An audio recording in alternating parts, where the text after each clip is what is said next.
असहजता पैदा होती है आदर्श से।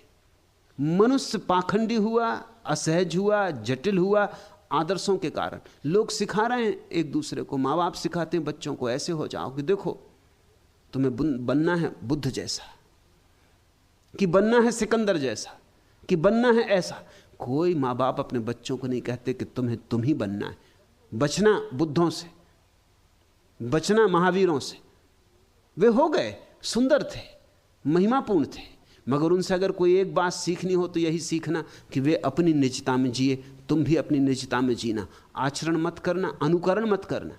अनुकरण और आचरण आदमी को झूठा कर देते, क्योंकि द्वंद्व पैदा हो जाता। तुम कुछ हो, कुछ थोपते हो, तो दोहरी बात हो जाती। हो कुछ, करते कुछ हो कुछ, बोलते कुछ। तुम्हारे कपड़े कुछ, तुम्हारी आत्मा कुछ। तुम्हारे बाहर भीतर के रंग में भेद पड़ जाता है, तुम्हारे भीतर खंड हो जाते। और खंडित हो जाना असहज है। सहज का अर्थ होता है अखंड जीना। तुम जैसे हो वैसे ही जियो। जरा सोचो इस बात को, ये बहुत बहुमूल्य बात है। तुम जैसे हो बस वैसे जियो, बुरे तो बुरे, भले तो भले।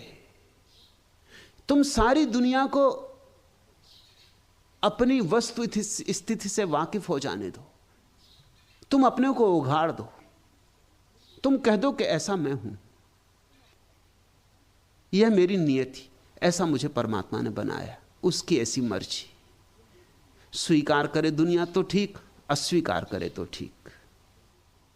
जब तुम चाहोगे कि दुनिया मुझे स्वीकार करे ही, तभी अड़चन शुरू होगी। तब यह होगा कि दुनिया जैसा चाहेगी वैसा तुम्हें होना पड़ेगा। जब तुम चाहोगे कि दुनिया मुझे सम्मान दे, तो अड़चन शुरू होगी, क्योंकि दुनिया सम्मान देगी अपने शर्त के आधार पर। उसकी शर्तें पूरी करोगे तो सम्मान देगी, उसकी शर्तें अगर पूरी नहीं हुई तो असम्मान करेगी। जिस आदमी ने कुछ होना चाहा वह भयग्रस्त हो जाएगा। जो भयग्रस्त हुआ कमजोर हुआ, आत्मा खोई उसने। कुछ होना मत चाहना, जो तुम हो पर्याप्त हो। परमात्मा की दृष्टि में तुम अंगीकार हो, अन्यथा तुम होते ही नहीं। उसने तुम्हें स्वीकारा है। जुन्नैद के जीवन में कथा है। नए गांव में आके ठहरा जुन्नैद, सूफी फकीर था, बड़ा फकीर था। उसके पड़ोस में एक शरारती उपद्रवी आदमी था।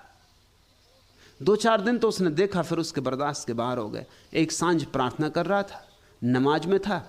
प्रार्थना के बाद उसने कहा, हे प्रभु, इस आदमी को समाप्त कर, इसकी क्या जरूरत है दुनिया में। ये मेरा पड़ोसी, ये सिवाय उपद्रव के कुछ भी नहीं। ये तेरे लोगों को सताता है, परेशान करता है, दुष्ट है।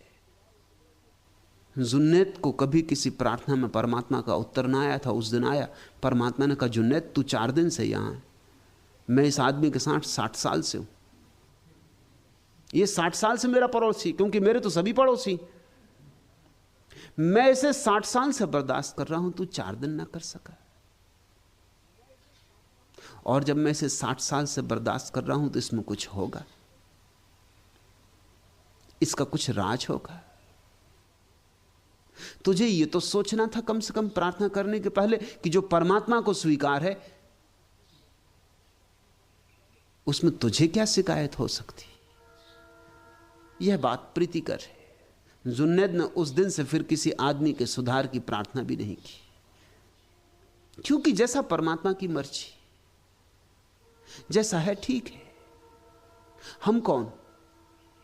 जीसस के पास कुछ लोग एक स्त्री को लाए और उन्होंने कहा कि इसने व्यभिचार किया है, और पुराने शास्त्र में लिखा है कि पत्थर मार के इसकी हत्या कर देनी चाहिए। आप क्या कहते।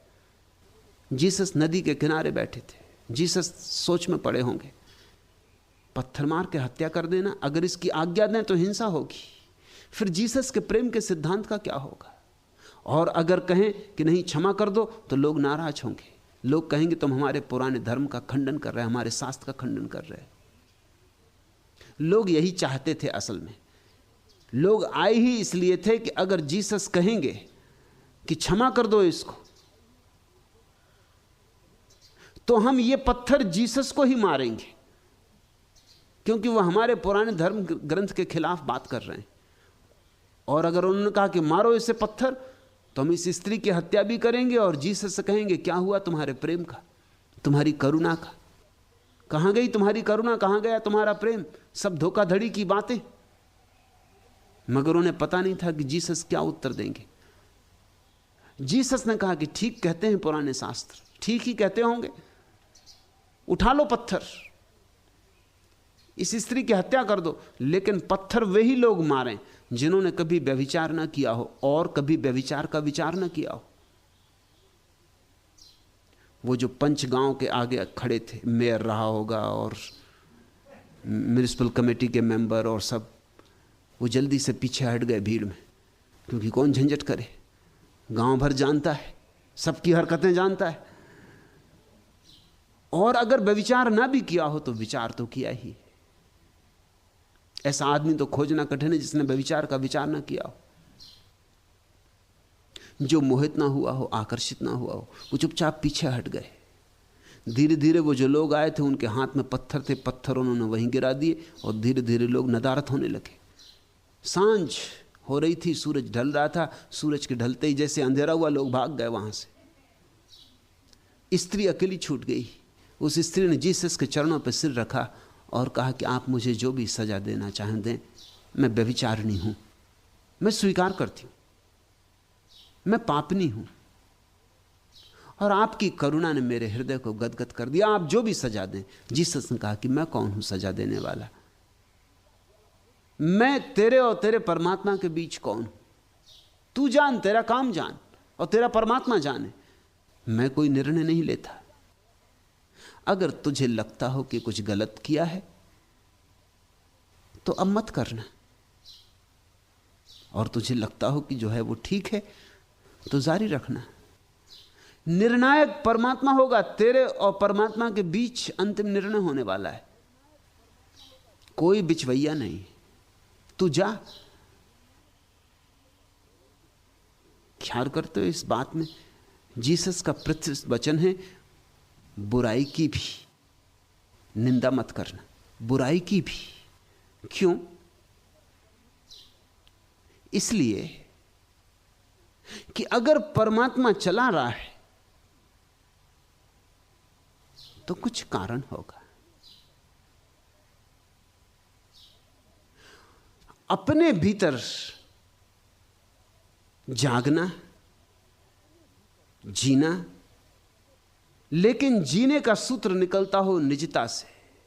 सहज जुगतिले आसन करो। अगर तुम्हारा जीवन सहज हो जाए तो बस ठहर गए, आसन लग गया। यही असली आसन है। पालथी मार के और सिद्धासन लगाना असली आसन नहीं है। वो तो कोई भी लगा ले, वो तो कवायद है, व्यायाम है, अच्छा है, करो तो शरीर के लिए स्वास्थ्य कर है, लेकिन उससे कोई आत्मा नहीं मिल जाएगी। सहजता में, निजता में जो आसन लग जाता है तो आत्मा का अनुभव शुरू होता है।